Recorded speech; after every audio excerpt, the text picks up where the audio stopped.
Hi, ich bin Anna und ich freue mich darauf, euch heute ein paar Tipps zum Schreiben eines Skripts zu geben.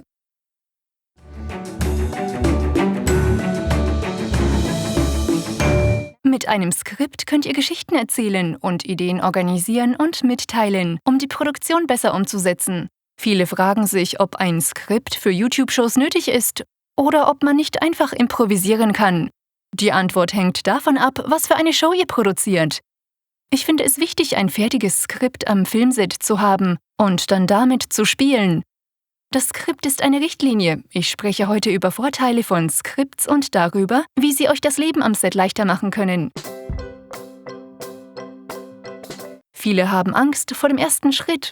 Das sind lähmende Gedanken, wie „Ich habe noch kein Skript geschrieben, ich habe noch kein Video gedreht. Ich glaube, der Anfang ist am schwersten." Am besten fangt ihr an, indem ihr eine Zeit fürs Schreiben reserviert und daraus eine Routine macht. Das hilft unheimlich. Und wenn ihr eine Schreibblockade habt, nehmt ihr euch nur einen Teil der Geschichte vor und schreibt auf, was euch einfällt.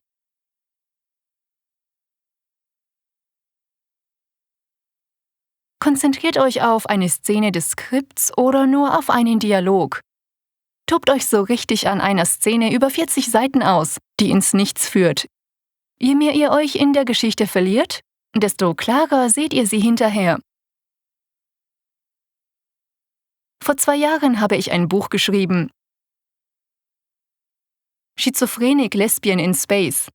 200.000 Wörter Müll, der keinen Sinn ergab. Jeder im Buch war ein Psychopath, aber ich habe den Text immer wieder umgeschrieben. Und schließlich wurde daraus Miss Earth. Ein 12-minütiger Kurzfilm, der Sinn macht und sowas wie eine Handlung hat.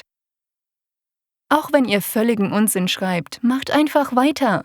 Vertieft euch in eure Fantasiewelt und ihr werdet die Geschichte und die Hauptfigur finden, die ihr sucht.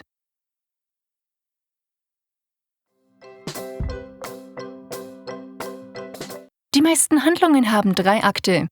Allerdings kommt es auf die Art der Geschichte an. Ein Akt unterteilt die Handlung in 3 Hauptteile. Der erste Akt ist die Einführung, der zweite die Konfrontation und der dritte Akt ist die Auflösung. Wenn die Struktur funktioniert, fühlt sich der Zuschauer am Ende befriedigt.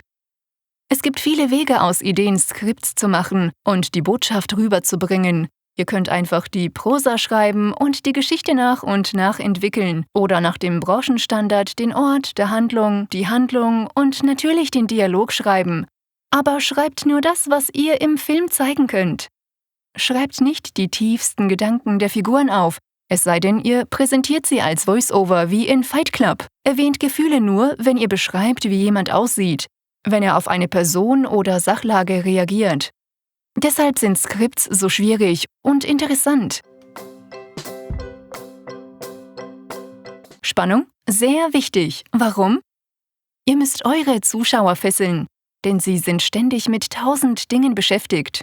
Wir haben Smartphones, Laptops, wir haben alles. Warum sollten wir euren Film ansehen? Eure Videos müssen von Beginn an fesseln, mit Spannung. Es geht darum, für eine Figur, zu der die Zuschauer einen Bezug haben, ein Dilemma zu erfinden oder eine direkte Gefahr. Am besten erreicht ihr das, wenn es um viel geht. Leben und Tod oder eine riesige Pleite. Ich verstehe es so, jemand muss einen äußeren oder inneren Konflikt überwinden, um weiterzumachen, egal ob es eine Entwicklung zum Guten oder Schlechten à la Breaking Bad ist. Die Entwicklung der Person muss nachvollziehbar sein. In den besten Geschichten überwindet eine Figur einen äußeren und inneren Konflikt, und beide sind verbunden.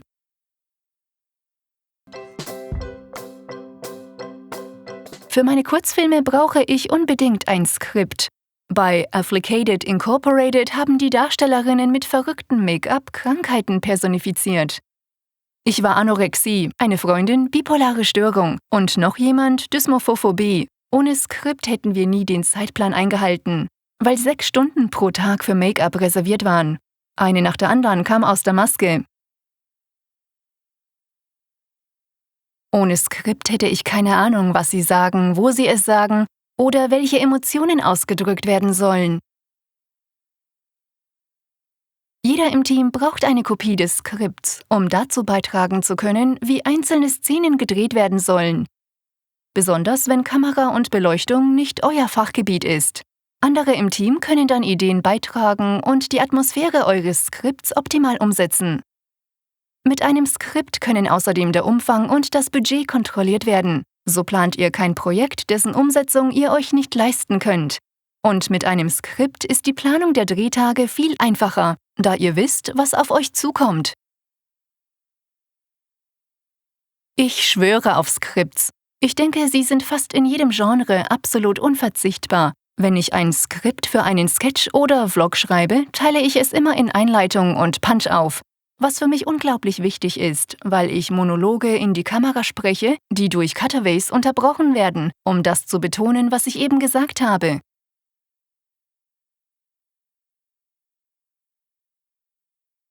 Für Kurzfilme brauche ich auch unbedingt ein Skript. Es ist nicht kosteneffizient, am Set aufzutauchen und dann erst zu überlegen, wie und wo die einzelnen Szenen gedreht werden sollen.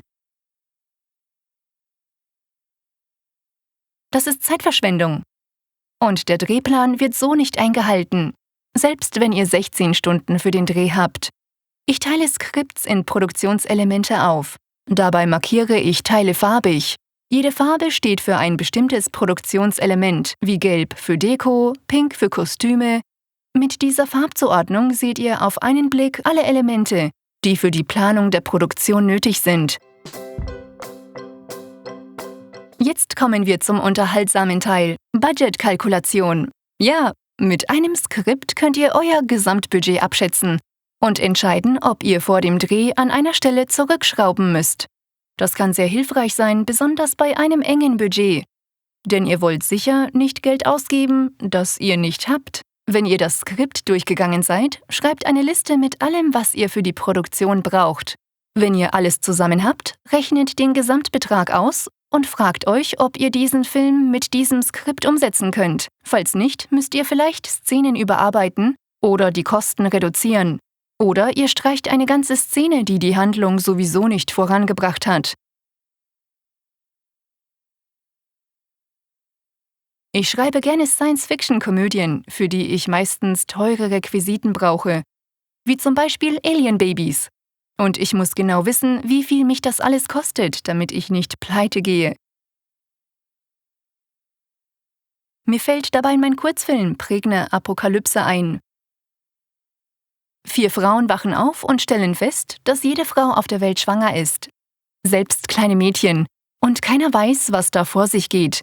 Bei diesem Film musste ich alles nochmal durchgehen, weil das lächelnde, tanzende Baby $2.500 kostete. Mein Gesamtbudget für das Projekt war 3.000 bis 4.000. Ich habe deshalb das Skript umgeschrieben, sodass alles an einem Ort stattfindet. Wir haben einen Take aufgenommen und auf Cutaways zu anderen Orten verzichtet. Ich habe dadurch viel Zeit und Geld gespart, sodass wir uns ganz auf das Baby konzentrieren konnten. Zum Beispiel auf sein Lächeln und den Tanz mit einer kleinen Gitarre. Dabei ist mir klar geworden, worin ich bei Kurzfilmen investieren muss. Und in diesem Fall ist das das kleine Alien-Baby. Ich habe auch über Budget allgemein nachgedacht.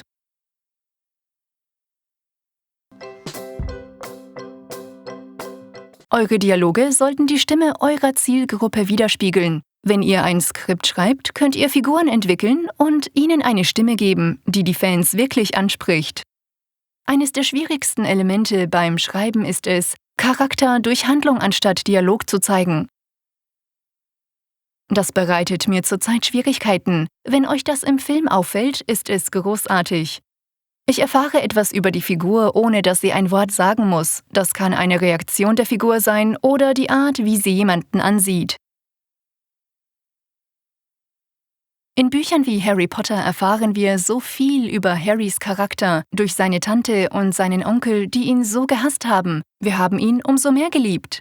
Es ist also wichtig, dass ihr euch bei eurem Skript nicht nur auf den Dialog beschränkt. Eure Figuren sollen nicht nur übereinander oder über die Situation reden oder nur um des Dialogs willen sprechen. Im echten Leben kommt es oft vor, dass ich jemanden beobachte und weiß, wer er ist. Wenn zum Beispiel jemand dort seinen Kaffee verschüttet und weggeht, sagt mir das eine Menge über diese Person. Handlung ohne Dialog ist das, worauf ich mich beim Schreiben konzentrieren möchte. Das ist auch eines der wirkungsvollsten Werkzeuge der Branche. Wie viel Zeit im Film entspricht Skripttext und wie hoch ist die Aufmerksamkeit?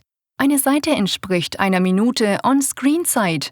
Das ist die allgemeine Regel. Wenn ihr einen 5-minütigen Kurzfilm anstrebt und 9 Seiten Skript habt, ist klar, dass einiges davon geschnitten werden muss.